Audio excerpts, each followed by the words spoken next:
But the other big event this week, all of the private equity firms reported earnings last week, or in the last week, and they had their conference calls.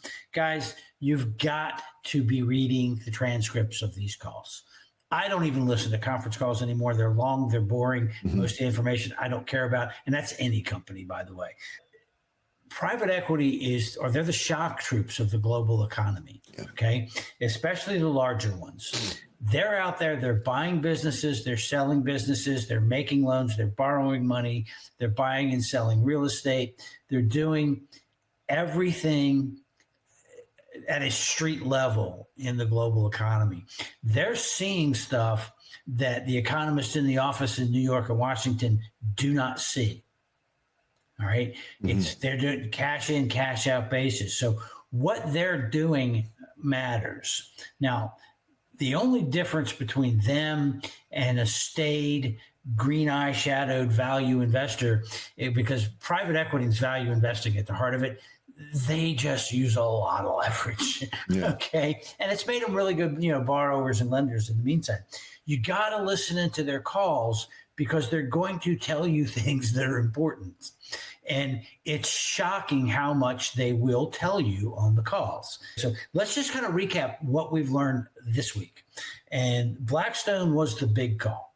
All right. Now, Blackstone is one of the largest, most successful private equity firms in the history of the world. That's how they got to be to, quadrillion dollars in assets or whatever they have. So Blackstone, John Gray comes out and they're on the call. John Gray is now the president of Blackstone. He'll be president till in about 75 years when Schwartzman finally passes away at the age of 170 or something. I mean, he's one of those guys just never leaving.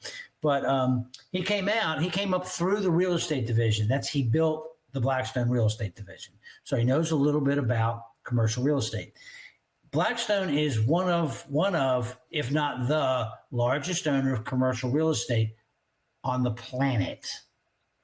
Okay, they're active in markets all over the world.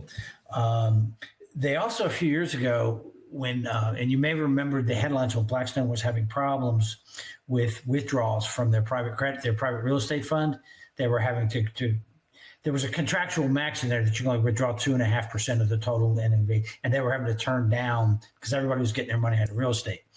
At the time, they were actively cutting back their exposure to office. They got down to the point where the office exposure in the Blackstone funds across the board was 2% of real estate assets. So John Gray comes out and he says, guys, real estate's bottom.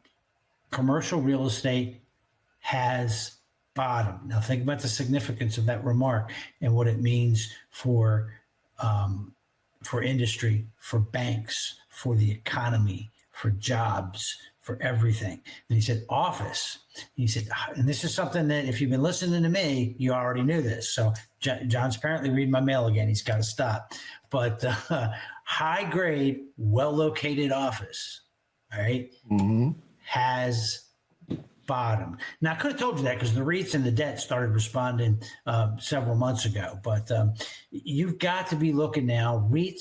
Office REITs have Class A office space for the most part.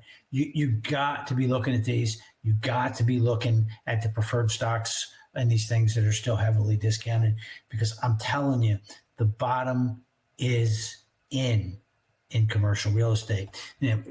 Greg goes on to make a couple great points, and I'm cheating here because I'm going to the actual call.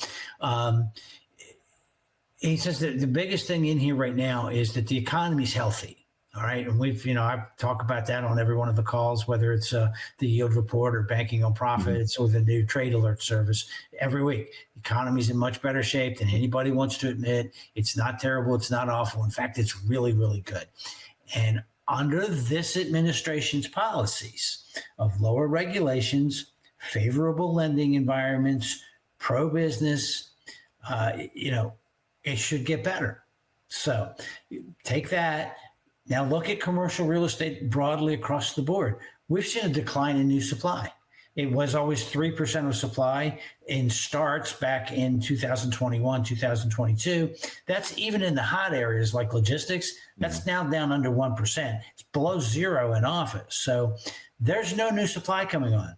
we look at this so-called office crisis, and I'm just going to tell you right now, in 5 years, there will be a real estate crisis, and it'll be severe, and it'll be a shortage of Class A office space in cities like New York, Boston, Seattle. That's one call, Blackstone, and it's just this massive, bullish, blowing the horn, sound the alarm, ringing the bell. The bottom is in.